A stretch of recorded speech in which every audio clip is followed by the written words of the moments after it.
Well, good morning, everyone, and welcome back. And thank you for joining us here for the second day of P4. My name's Andrew McElwain at the Heinz Endowment staff, and we're very grateful for all the time and dedication you've put into making Pittsburgh a more just city and a city that is livable for everyone. We on the staff are particularly grateful for the role our board and the mayor's office have given us here, and it's been a real privilege and very humbling to share the stage with you and with some of our speakers. In 2015, at the P4 Summit, we raised our expectations for what we expect of a global city like Pittsburgh. And the follow-up included the P4 measures that we discussed yesterday, 12 measures that will raise our expectations for what public dollars and philanthropic dollars should achieve when invested in this city. We worked with the Gale Studios and Envision Downtown to create a walkable downtown from the Point to Grant Street. And we worked to improve over 500 acres of the city now coming through the development process, from the Uptown Eco District to Almano in Hazelwood, of which you're going to be hearing a lot more over the next several months. But at the same time in 2015, Angela Glover-Blackwell of PolicyLink, whom you heard yesterday, challenged us to be a more inclusive city. And yesterday's presentations reminded us just how much more work we need to do to be a city that is livable for everyone. And so today, we're going to challenge our audience to participate and to help design that next phase of Pittsburgh's revitalization and Pittsburgh's growth into the globally significant city it has become and is becoming. And we'll be reminded during the day of the recommendations from Liz Ogbu to co-power, not empower, and of Angela Blanchard to be judged by who we welcome. But in particular, we're going to take a deeper dive into the work of PolicyLink and its recommendations in All in Pittsburgh. That report is on the P4 website and was one of the deliverables coming out of the 2015 P4 Summit. And that today is our challenge, is to try to define what equitable development means for Pittsburgh and how we're going to achieve it. After that, we're going to take a dive into the other elements of a just city, facilitated by our colleague and friend, Jamil Bey. So it's an exciting day, a day in which we challenge ourselves to be a city that is truly welcoming to all. And to start us off, I am going to ask my good friend and colleague and one of our wonderful community leaders, the president and CEO of Neighborhood Allies, Presley Gillespie, to roll us out. Presley? Thank you, Andrew. Good morning, everyone. Great to see all the smiling faces, even though I can't see everyone, but glad to be here this morning. I'm also reminded of putting this headset on. I feel like I need to go out and say, "You can't touch this, MC Hammer." You know you had the MC Hammer pants on, Jamil. You know you wore them. Well, it's a pleasure and honor for me to be here this morning. We've got some exciting and challenging work ahead of us. As we indicated, today is about really getting the work done and really beginning to really talk about and tackle the tough issues around equitable revitalization and making sure that our communities all begin to prosper, benefit, and contribute to the new Pittsburgh. Just briefly, Neighborhood Allies is a community development support organization.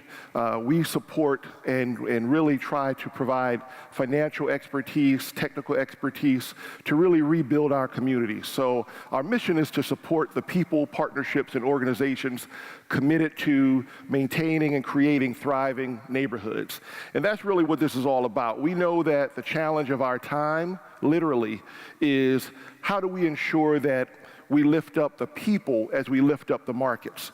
Many of our low-income and minority residents who really survived the economic downturns really persevered and now are finding themselves literally shut out, pushed out of opportunity to benefit and participate in the new economy. So we need to figure out, how do we ensure that these struggling families can now provide an education for their families, afford to stay in their neighborhoods, and in fact start their own business and even manage their, begin to be able to manage their own everyday financial crises. That's what this is all about. We also know that the asset gap and the wealth gap among people of color continues to widen. So we realize that inequitable growth is not only a moral imperative, it's not sustainable. And in fact, we cannot be competitive regionally or globally if we don't get our arms around these important challenges. And that's what we're here to talk about. We're here to talk about all of us in this room championing and committing to this all-in 100% agenda of shared prosperity, economic inclusion, and creating a more diverse workforce. So through the generous support of the Heinz Endowments and other supporters that are in this room, we're very excited to have an opportunity to work with Urban Innovation 21 and really proud of working with PolicyLink to create the first shared definition and actionable agenda for equitable development. Throughout the process, we've engaged dozens of community leaders and hundreds of people to begin to set the stage for how that we can ensure that people are not left behind in the revitalization. So without further ado, I'm delighted to introduce the lead author of this report, Sarah Truhaff, the Senior Director at PolicyLink. Sarah coordinates the organization's work on demographic change and the economy, collaborating with local and national partners on research and action projects that aim to build a more equitable economy. So let me introduce to some and welcome back for others, Sarah Truhaff.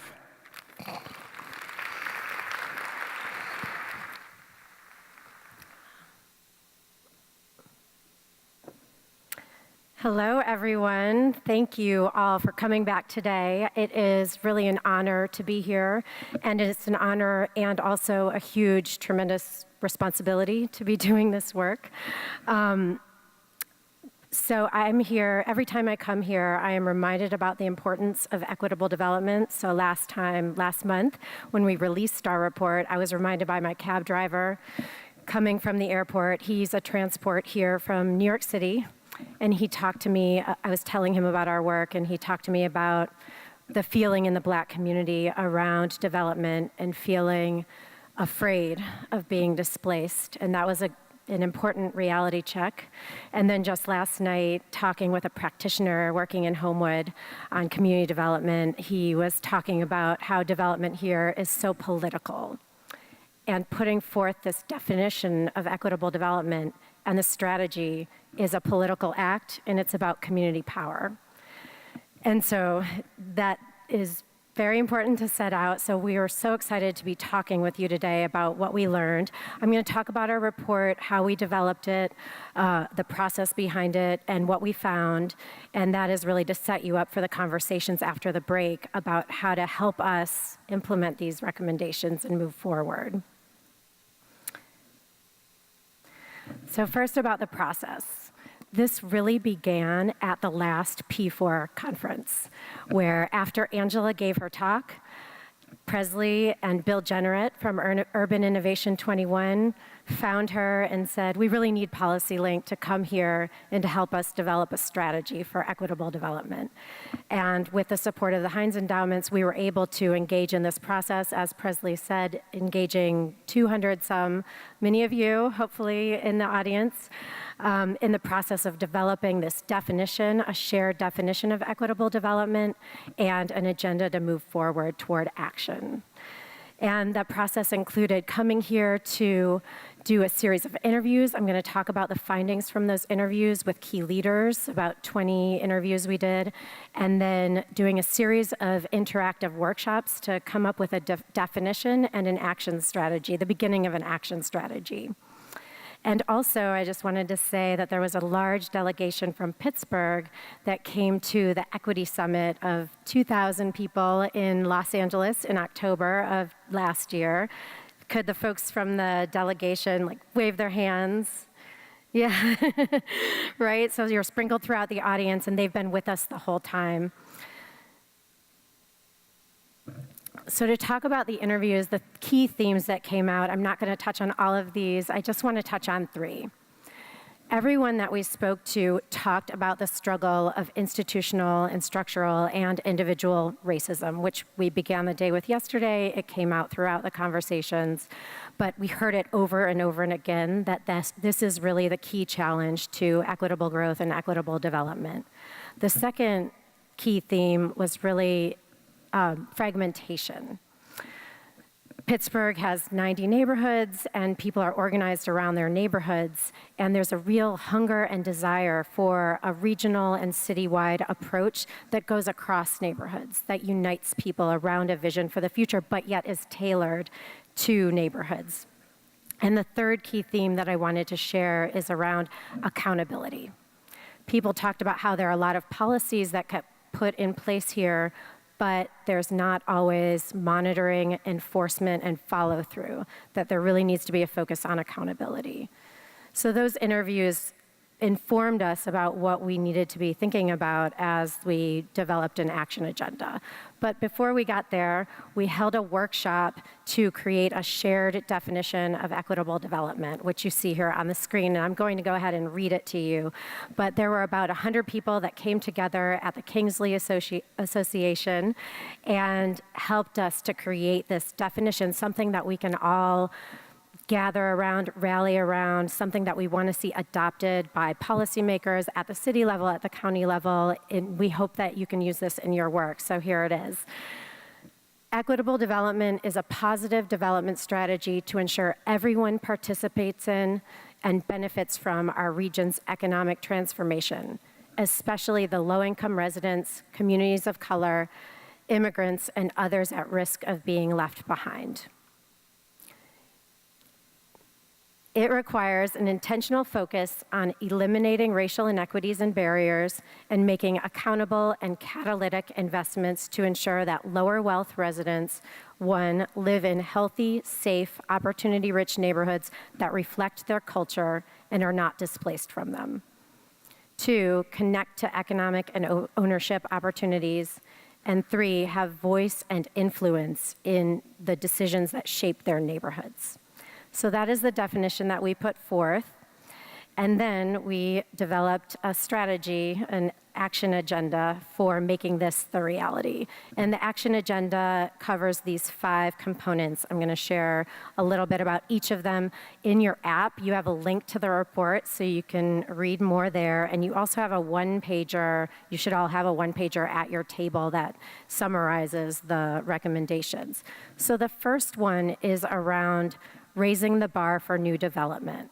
We knew this is about equitable development. We have to focus on the development that is happening, the new market rate development that is coming to Pittsburgh after many, many years, decades of paving the way for development and struggling to revitalize neighborhoods. Development is coming. How do we leverage that? And so part of that is about shifting strategies when needed. Pittsburgh has 90 neighborhoods. Development looks different in all of those neighborhoods. The key to equitable development is understanding when the market is shifting and when you need to shift from revitalization strategies that are building markets, bringing in opportunities, trying to stimulate market activity, to shifting to guiding the market, ensuring people aren't displaced, implementing policies. So this section has recommendations on that. And so it recommends the P4 metrics, which are a wonderful start. It's really innovative what you're doing here. And they are not enough. You also need policy to guide development. And so the policies that are needed are around inclusionary housing. Inclusionary zoning is something that you are ready for. You need to figure out the strategy, but you're ready for it. Also around local hiring with first source centers that connect people in neighborhoods to the jobs that are being created on development projects. And then around contracting with opportunities for businesses, developers that are people of color, women, et cetera, people who are developers who are generally locked out of the process. And And also another policy is long-term affordability. So over and over again in cities, we see that they build affordable homes, and then as the neighborhoods improve, they lose their affordability. So you really need to lock in that affordability, especially in opportunity neighborhoods, so that you can maintain that and have integrated neighborhoods. So also in this section is a focus on enforcement and monitoring, which is critical. The next action area is around neighborhoods. This is a very broad action area, but to frame it, I would say that the goal here is really to increase the number and share of low-income residents in the region, in the city, that are living in high-opportunity neighborhoods.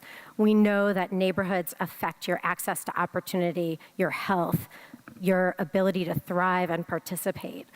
We need to ensure that more people live in healthy neighborhoods, so that means anti-displacement strategies to ensure that people can stay in their neighborhoods as they're improving, as Angela mentioned yesterday.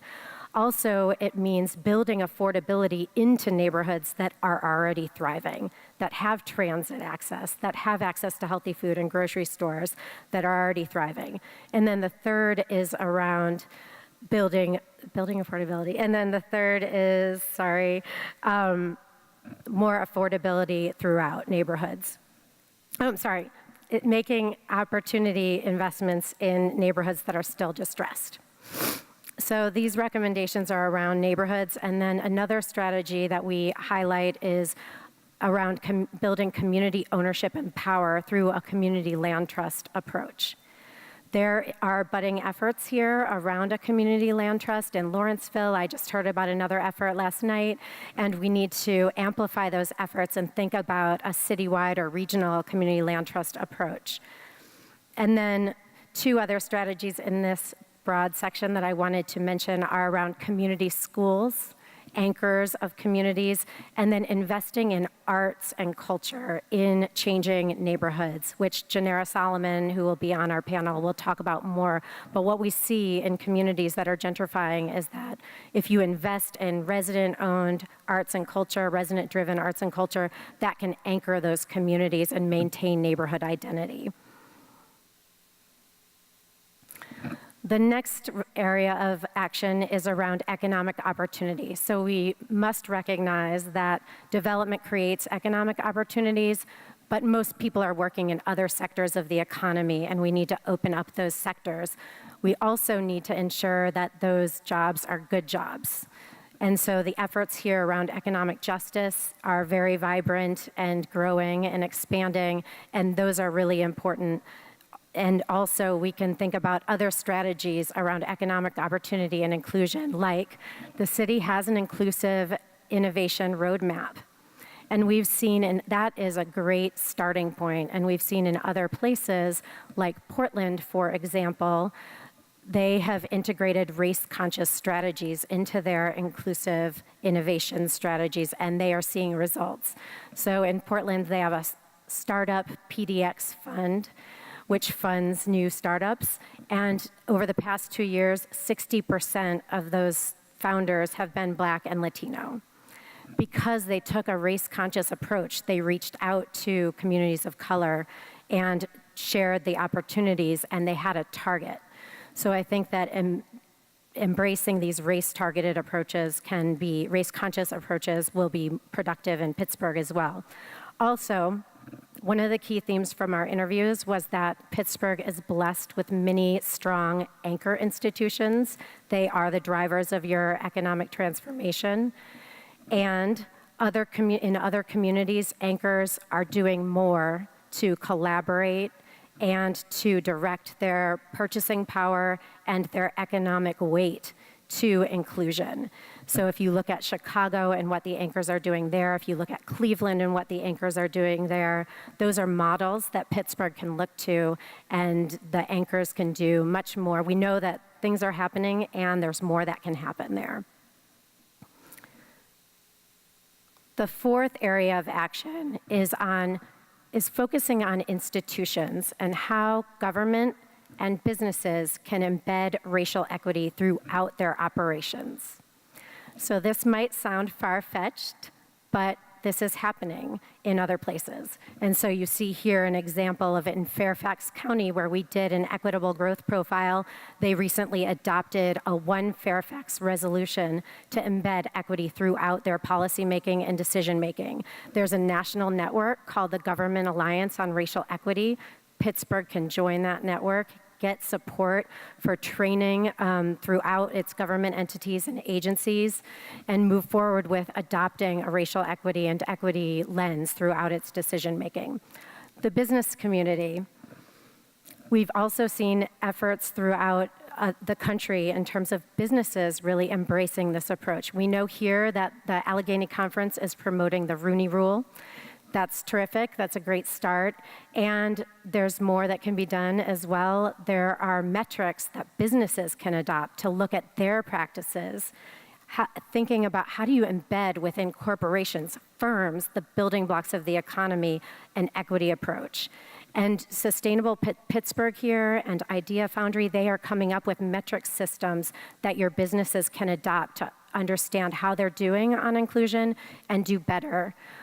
And there are examples of companies that have done this. So Cascade Engineering is a wonderful example in Grand Rapids, Michigan, of a company that has embraced anti-racism at its core. It has a mission statement, and it's focusing its hiring on people who have been on welfare and who have been formerly incarcerated, and they are thriving because of it. So it is, as Presley said, a bottom line strategy. It's not just about charity. And they are now leaders in the community and trying to get other corporations to adopt similar practices.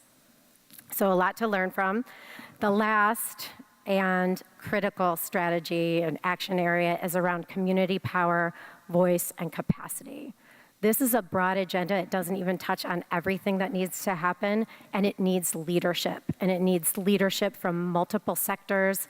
It needs leadership from the organizers, from the people working in government agencies, from the community development community.